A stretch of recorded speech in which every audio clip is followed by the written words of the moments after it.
take reactions trailing Governor Seyi Makinde's declaration that he is qualified to lead Nigeria. Makinde made the comments during a media party in Ibadan on Tuesday, citing his private sector experience at Shell, ExxonMobil and Chevron, noting that at 29 years old, he secured a $1 million contract. The governor also stated that he would not support President Bola Ahmed Tinubu's re-election and expressed concerns about democracy in Nigeria. Let's take a look. But the real issue is that I was in a meeting with the president and Wike. The president's chief of staff was also in that meeting, and a few others.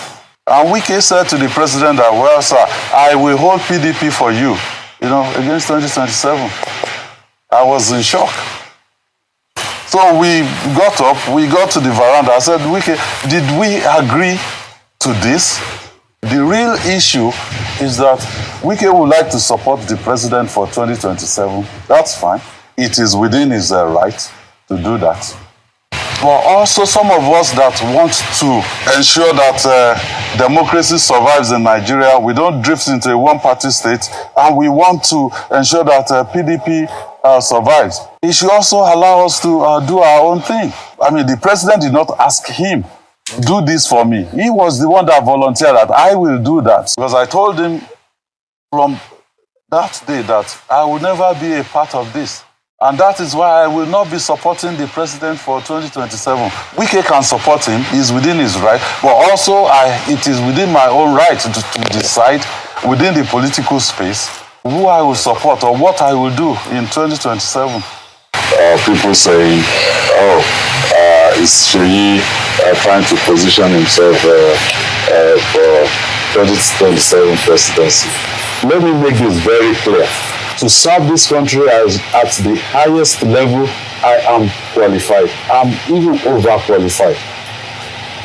I've run your state. This was the exact first contract that Mobile gave to Macon. I was 29. It was $1 million. 1997. Wike perhaps at that time just left law school. All right, that was a very extensive chat. He covered a lot of areas, but this part that he talked about, him being qualified to lead Nigeria, gathered a lot of reactions, and I'll take some as well. And, this is from Good News Abua, who wrote, that is exactly what his fight with Wike is all about. Not like he really cares about PDP. He's fighting for his own ambition to become PDP presidential candidate. Unfortunately, he has made a lot of errors and may never get his wish. Victoria wrote, there is a difference between aspiration and illusion. One is valid ambition that one can have, and the other is a sign of the beginning of deception or insanity, or both, when you start to have an exaggerated impression of your worth and relevance. Finally, Pragmatic encouraged Seyi Makinde, saying, run, Seyi, run. Makinde done they copy Wike's template in doing media chat too. Congratulations to Seyi, the last man standing of all southern governors of the PDP. I mean, he definitely has expressed ambition to run at this point. I don't want to come to you because obviously you were the moderator in that panel, so I'd love to come to you, Rufai. So my point is clear. See, the PDP is in conundrum today. People like Seyi can come out and say, we're sorry for what happened and all of that. And I think Dr. Bati and I were having this conversation off the air, and the position he was making was that, it was because Atiku didn't choose to give us anything and all of that, if he had even considered Arakpaja and all of that. But you see, the thing about not standing true within your house is that when, for instance, both of us are colleagues, somebody's fighting you outside, I take sides with the person, I score what they call an own goal. Because you forget, I will come back to that same arise to come and sit close to you. And the relationship will never be the same. No matter the apology, you will still look at me somehow. And that's what we call principle. And that's what's affecting Seyi. When he was destroying the PDP with the Jackson 5, like my very good friend and brother, Mr. Daniel Bwala, used to call them, he did not know that if we throw a stone into the market, it will hit somebody in our own home. Seyi did not know that the stone he was throwing then was going to come back and hit our own home. Dr. Bati, you made the point that, okay, when Seyi now gave President Tinubu a candidate for ministerial position, President Tinubu rejected it. You say, oh, he didn't act in good faith. No, you know what I call it? Nemesis. Nemesis. That's the beginning. Because when you think that, oh, your family is not good enough and you go and adopt another family outside, the day they will tell you that we don't share the same DNA is coming. And that is what has happened to Seyi. So today, you want to come and build the same party you orphaned because of your own ambition. And you are saying you are sorry. We should forgive you. Yes, to err is human, to forgive is divine. But the principle of what you have done amounts to something that can't be forgiven. You know what Seyi did in Yoruba parlance is what we call using your left hand to point to your father's house. And the Yorubas have a saying that so what it means that we don't use the left hand to point to the home of someone's father.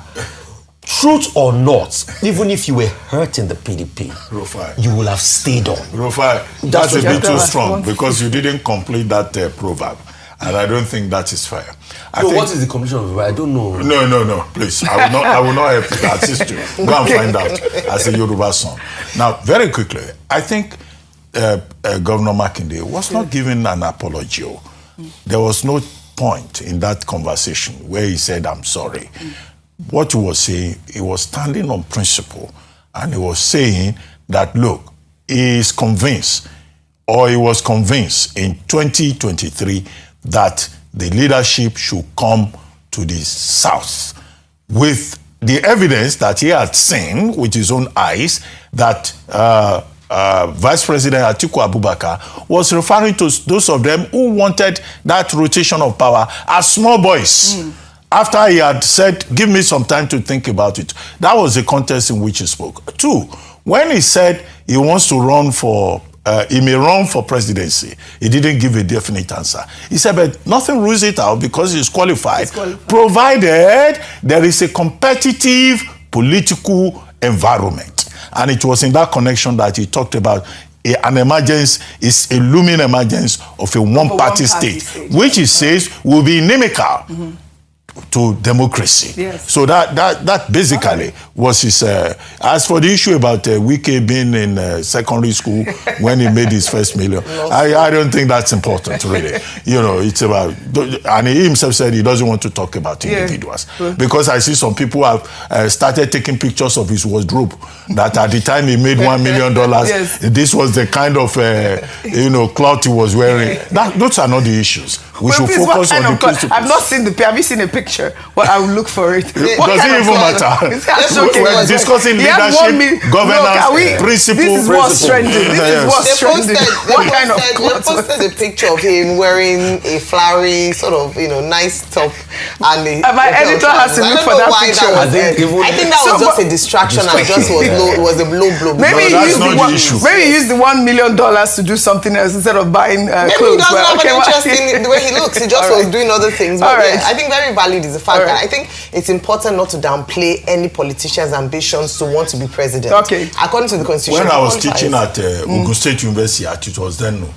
The richest man in Agogoyi, if you saw him, you will not believe it. Yeah. Okay. And yes, the man had most of the houses in the town. True. Very humble. Correct. So you don't judge somebody. Don't judge somebody. There are a lot of wealthy people. Governor Seyi Makinde, if you look at it, he's a very modest person. All right. And it shines through. He's a very modest person. All right. You don't have to be a costume. But the good thing is that he made $1 million at the age of 29. Which one of you has made $1 million at 29? Well, all right. Our time will come. Say amen. Which one? It was economy. Amen.